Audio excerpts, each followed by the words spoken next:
ஒகேனக்கல் காவிரி ஆற்றில் மூழ்கி பெங்களூர் தனியார் ஐடி நிறுவன ஊழியர் ஒருவர் பரிதாபமாக உயிரிழந்தார்.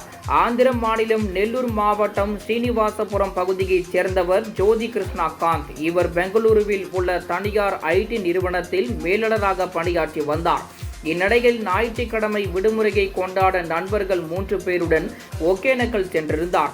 இந்நிலையில் ஒகேனக்கலுக்கு நீர்வரத்து அதிகரித்ததை அடுத்து அருவியில் குளிக்க தடை விதிக்கப்பட்டு இருந்த நிலையில் நண்பர்கள் 4 பேருடன் தடையை மீறி சின்னாறு பரிசல் துறை அருகே உள்ள மணல்மேடு காவிரி ஆற்றில் குளித்தார். அப்போது ஜோதி கிருஷ்ணா காந்த் மற்றும் அவரது நண்பர் ஆகிய இருவரும் ஆழமான பகுதிக்கு சென்றபோது நீரோட்டத்தில் அடித்து செல்லப்பட்டனர்.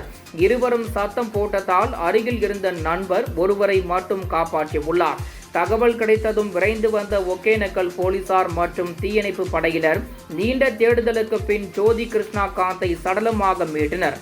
இந்த சம்பவம் அப்பகுதியில் பரபரப்பை ஏற்படுத்தியுள்ளது.